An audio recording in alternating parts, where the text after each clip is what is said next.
नमस्कार, मैं चंदन कुमार और आप देख रहे हैं द जन एक्सप्रेस इंडिया। आपको बता दूं कि सुहलदेव भारतीय समाज पार्टी के राष्ट्रीय अध्यक्ष ओम प्रकाश राजभर ने उत्तर प्रदेश के सभी जिलों में अपनी सावधान यात्रा कर रहे हैं, तो वही बिहार में भी जनसभाएं कर रहे हैं। महाराजगंज में ओपी राजभर एक विशाल जनसभा में संबोधित करते हुए कहा कि हम चाहते हैं कि सभी स्कूलों में रोजगार परक शिक्षा लागू हो ताकि लोगों में बेरोजगारी कम हो और सभी स्कूलों में एक समान अनिवार्य शिक्षा लागू हो। वहीं ओपी राजभर ने कहा कि इस देश में उद्योगपतियों का कर्जा माफ हो जाता है, लेकिन गरीबों का बिजली का बिल माफ नहीं होता। गरीबों के फ्री इलाज को लेकर ओपी राजभर ने कहा कि हम अपने विधानसभा में 9 करोड़ 38 लाख रुपए गरीबों के इलाज के लिए दिया हूं। हम चाहते हैं कि इस प्रदेश में गरीबों का इलाज फ्री हो। आगे ओपी राजभर ने कहा कि भू माफिया के नाम पर गरीबों का छत गिराया जा रहा है। इस बात को लेकर मैं खुद मुख्यमंत्री से मिला और उन्होंने गरीबों के घरों को न गिराने का आदेश दिया। वहीं भर राजभर जाति को अनुसूचित जनजाति में शामिल कराने का प्रस्ताव भी ओपी राजभर ने मुख्यमंत्री को दिया। इस लड़ाई को आगे बढ़ाने के लिए हमें 2 सांसद की जरूरत है, ताकि मैं जिस तरह मुख्यमंत्री से मिल रहा हूं, उस तरह ये सांसद भी प्रधानमंत्री से मिलकर इस लड़ाई को आगे बढ़ाने का काम करेंगे। आगे ओपी राजभर ने कहा कि 29 दिसंबर को गोरखपुर में युवा सम्मेलन करने जा रहा हूं। दुकान खोल लेगा तो 3-4 तो कमा ही सकता है। अगर वो मोटरसाइकिल बनाना सीख ले तो बोरा बिछा के किसी चौराहे पर या किसी पेड़ के नीचे भी रिंच पकड़ करके रख करके खाली वही 15 दिन बैठ जाए, जानकारी हो जाए कि यहाँ मिस्त्री रहा ना, तो बोला मोटरसाइकिल वाले वहां पहुंचे कि नहीं गिरा के वो 200-400-500 कमा सकला। जेकर टीवी घरे में बिगड़ जाई, जानकारी हो जाए कि फलनवा गांव में मिस्त्री बा, तो टीवी बनवाओ वाले भी पुकड़ियां पहुंच गई है।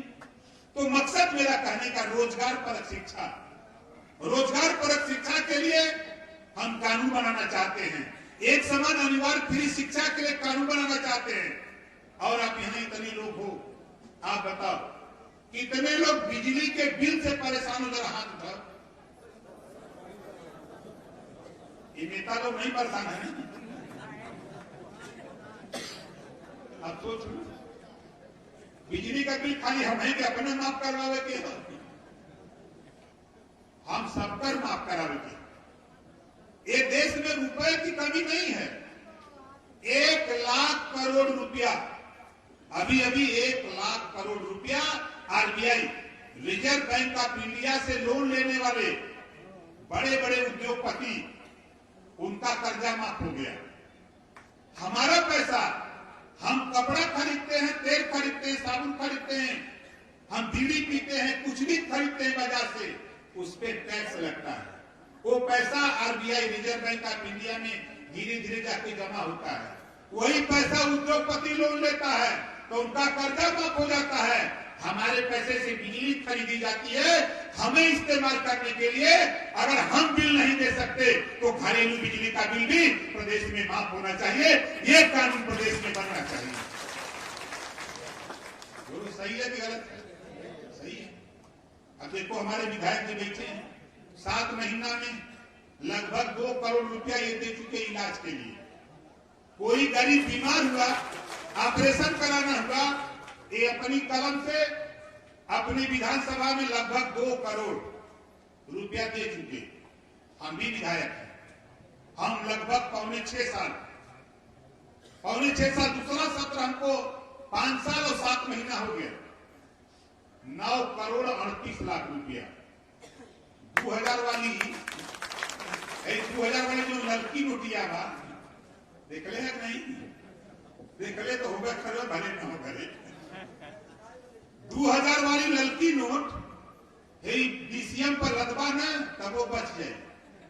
इतना रुपया गरीबों के इलाज ऑपरेशन के लिए ओम प्रकाश राजभर ने उत्तर प्रदेश में दे डाला है। इतना रुपया आप बताओ, आप भी वोट देके विधायक बनाए हो, एक हम लोगों को जनता ने वोट देके विधायक बनाया है।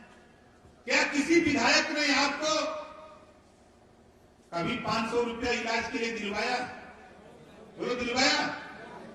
ये पैसा तेरा है। एक बाबा साहब डॉक्टर अम्बेडकर जी ने संविधान में जो व्यवस्था दिया, उस व्यवस्था के तहत विवेकाधीन कोष में पैसा है। तेरा विधायक चिट्ठी नहीं लिखना चाहता, डर बस या तो मुख्यमंत्री को डरता होगा या अपनी पार्टी के नेता को डरता होगा। लेकिन ओम प्रकाश राजभर हमारे 6 विधायक हैं, हम लोग किसी से डरने वाले नहीं। हम लोग एक नहीं 1000 चिट्ठी लिखना हो खटाखट लिखते। दस्तखत तो एक दिन बैठते हैं तो कम से कम 200-300 तो कर ही देते हैं। इतनी चिट्ठी आती, करो दस्तखत। जनता ने वोट दिया दस्तखत करने के लिए, तो क्या जाता है। इस नाते हम एक कानून देश में, प्रदेश में एक कानून, कोई गरीब किसी जाति धर्म का बीमार हो, ऑपरेशन कराना, इलाज, एक कानून बने, जितना रुपया लगेगा उतना रुपया सरकार दे, गरीब का इलाज फ्री में होना चाहिए। ये कानून उत्तर प्रदेश में पास होना चाहिए। बोलो ये कानून बनना चाहिए कि नहीं बनना चाहिए? बनना चाहिए। अभी अभी लगभग 25 दिन पहले मैं मुख्यमंत्री जी से मिला था। 2 बिंदु था मेरा। भूमाफिया के नाम पर, भूमाफिया के नाम पर दशकों से बसे हुए भूमिहीन, गरीब, कमजोर, किसी जाति का हो सकता है, वो 50 साल, 40 साल, 30 साल, 60 साल से बसा हुआ है आबादी बंजर जीएस की जमीन पर। अब भूमाफिया के नाम पर गांव में रंजिश बस दरखास्त देके उसका छत गिराया जा रहा है। बोलो सही है गलत है? उसका छत गिराया जा रहा है। इसी बात को लेकर मैंने मुख्यमंत्री से कहा कि माननीय मुख्यमंत्री जी, एक तरफ आप छत बनाने की बात करते हो, एक तरफ वैमनस्यता की वजह से भूमाफिया मान करके गरीबों को, भूमिहीनों का मकान गिराया जा रहा है। इसको रोकने का कवायद आप करो। तो बोलो सही कहा कि गलत कहा? मुख्यमंत्री ने अपने प्रमुख सचिव, चीफ सेक्रेटरी को बुला के कहा कि देखो, ये राजभर कभी झूठ नहीं बोलता, अगर ऐसा है तो दोबारा ये शिकायत मेरे पास नहीं आनी चाहिए। पूरे प्रदेश में 75 जिले में निर्देश जारी करो। दूसरा मुद्दा था भर राजभर जाति को अनुसूचित जनजाति में शामिल करने का। हाई कोर्ट ने एक आदेश दिया है, 2 महीने के अंदर इस जाति को अनुसूचित जनजाति में प्रदेश और केंद्र सरकार शामिल करे। 2 महीना बीत गया तो मैं मुख्यमंत्री से मिला। उन्होंने कहा कि आदेश की कॉपी ले आओ। मैं हाई कोर्ट से नकल लेके मिला। मिलने के बाद मैं उनको बताया कि 8वीं विधानसभा थी, तब भी प्रस्ताव बना था कि दिल्ली भेज के इसको पास करा दिया जाए, लेकिन ये बना नहीं, प्रस्ताव नहीं दिया।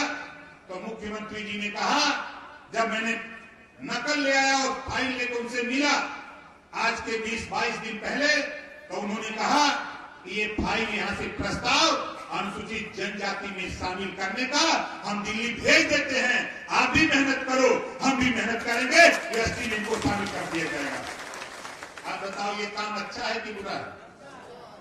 आप जिस दिन एसटी में हो जाओगे, बिना पैसे में आपका बच्चा पढ़ेगा, आईएएस हो, मेडिकल हो, इंजीनियरिंग हो, चाहे कोई भी शिक्षा फ्री, और 7.5% रिजर्वेशन राष्ट्रीय स्तर पे है। जो पढ़े लिखे लोग हैं, मेहनत थोड़ी सी करो। 2024 में प्रस्ताव तो हम जल्दी भेजवा देते हैं। जो सावधान रथ यात्रा गांधी मैदान पटना बिहार 27 को समाप्त होगी, क्यों मैं आकर के मुख्यमंत्री से मिलूंगा, समाज कल्याण विभाग से प्रस्ताव बना करके दिल्ली भेजवा दूंगा। अब दिल्ली लड़ने के लिए मुझे सांसद की जरूरत है, तो 2 सांसद बनाना भी है। दिल्ली 2 सांसद बनाना है, और जब 2 सांसद दिल्ली हो जाएंगे तो जिस तरह ओम प्रकाश राजभर यहाँ सीएम से मिल रहा है, उसी तरह हमारा सांसद पीएम से भी मिल करके तेरा काम करा देगा। बोलो ये काम सही है कि गलत है?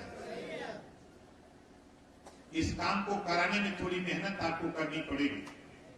अब मेरे पास पैसा नहीं है, देखो इस लड़ाई को आगे बढ़ाने के लिए मेरे पास पैसा नहीं। हमारे नेता लोग पैसा मांग रहे हैं हमसे। बोलो, ये लोग कहते कोई देता नहीं है। अब हम चिट्ठी मंगा लिए, अब पता करेंगे कौन गांव में कौन नेता जाता नहीं है। आप बताओ, ट्रेन में भिखारी जाता है तो सब लोग तो भीख देते नहीं कि देते हैं, लेकिन भिखारी शाम तक 500-600 लहा लेता है। ट्रेन वाला सब लोग नहीं देते, लेकिन 500-600 लहा लेता है। हमारे नेता कहते हैं हम जाते हैं तो कोई देता नहीं। अब देखो तेरे सामने हम इनसे मांगते हैं, देखो देते हैं कि नहीं। यहाँ जितने लोग हो ईमानदारी से बताओ, कितने लोग 10 रुपया दे सकते हो ओम प्रकाश राजभर को? 100 रुपया कौन देगा भाई? हाथ उठाओ। 100 रुपया, जोरदार ताली बजाओ उनका। आज रुपया नहीं लेंगे, ये बात आ रहे, हम रुपया आज नहीं लेंगे। अभी मैं 1 दिन का रुपया लिया हूं धनघटा में, अभी तेल का काम चल रहा है। जिस दिन घटेगा उस दिन रुपया मांगूंगा। लेकिन आपसे कहूंगा, अपने नेताओं से कहूंगा कि देखो देश में आपको एक पहचान दिया, ये भारतीय समाज पार्टी नेता बनाने की मशीन है। भारतीय समाज पार्टी ये नेता बनाने की मशीन है, दिमाग से निकाल देना। आज भारतीय समाज पार्टी ने लाखों नेता बना दिया है। बोलो बना दिया कि नहीं बना दिया? और लाखों नेता बनाकर देश में आपको वो चीज दिया कि आप ये पीला साफा डाल करके अगर थाने पर जाते हो तो तेरी शकल में ओम प्रकाश राजभर दरोगा जी को दिखाई देता है। लेकिन आप सोचते हो कि पीआर का हम लेके जाते चीनी। अगर ये पीआर का हमारे पास नहीं होता तो आपने देखा कि आगे आगे 2 स्कॉट, पीछे पीछे 1 स्कॉट, पुलिस की गाड़ी देखा नहीं देखा? कोई ऐसा चौराहा नहीं कि राजभर जी जा रहे हैं को जाने तो पाए। कोई रास्ता रोकने के लिए तैयार नहीं है, लेकिन इन नेता हमने का रास्ता रोका था। नेता लोग ये समझ लो, हम वो बेहया नेता है, हमसे बेहया नेता कोई नहीं। सोच लो, समझ लो, विचार कर लो। 29 दिसंबर, केशव जी 29 दिसंबर है ना, 29 दिसंबर को आपके गोरखपुर में, 29 दिसंबर को, अभी यही 29 के मत चल जाए तुम लोग, अभी 2 महीना बाद जो 29 तारीख आई, 29 दिसंबर को गोरखपुर में, यही के मुख्यमंत्री जी हैं ना गोरखपुर के ना, तो गोरखपुर में हम एक युवा सम्मेलन करना चाहते हैं, नौजवानों को वहां जुटाना चाहते हैं, ज्यादा नहीं। गोरखपुर, महाराजगंज, कुशीनगर, देवरिया से, हर जिले से 10-10 हजार लोगों को वहां चलना है गोरखपुर। तो बताओ कितने लोग चलोगे वहां गोरखपुर? 29 जनवरी, दिसंबर का 29 जनवरी खिचड़ी मना के दाना उना जो का करना पिलो बना लिया। 29 जनवरी अभी टाइम है, उसके बीच तो हम आ रहे हैं। अभी आज यहाँ से हम खाली होंगे, हमारी माताएं बहनें हैं, आप लोग भी, आज त्योहार है। अभी मैं यहाँ से निकलूंगा, सीधे कटिहार जाऊंगा, बिहार। यहाँ से 750 किलोमीटर दूरी है।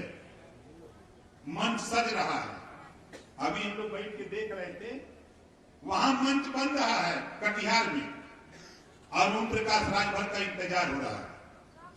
और फिर कल कटिहार आऊंगा और फिर वहां से भाग के आऊंगा, 15 तारीख को आजमगढ़ रहूंगा। अब आप देख लो नेता लोग, हम आपसे कह रहा हूं सीखो।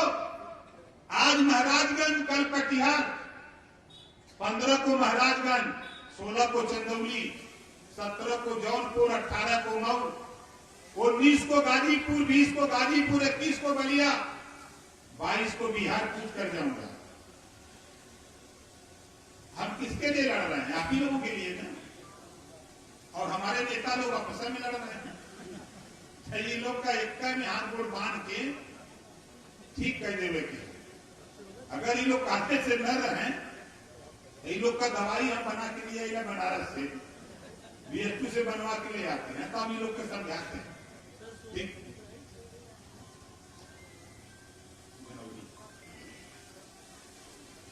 तो बात समझ में आई। हम सावधान यात्रा क्यों निकाले हैं? जो जहां बैठा वहीं खड़ा हो जाइए। हमारे साथ नारा लगाइए, दोनों हाथ ऊपर करके, ताव से बोलिएगा। जय सुहेलदेव, जय सुहेलदेव, जय सुहेलदेव, जय सुहेलदेव। भारतीय समाज पार्टी जिंदाबाद, भारतीय समाज पार्टी जिंदाबाद, भारतीय समाज पार्टी जिंदाबाद। इसी बात के साथ अपनी वाणी को विराम देता हूं। जय भीम, जय भारत, खुदा हाफिज, जय सुहेलदेव।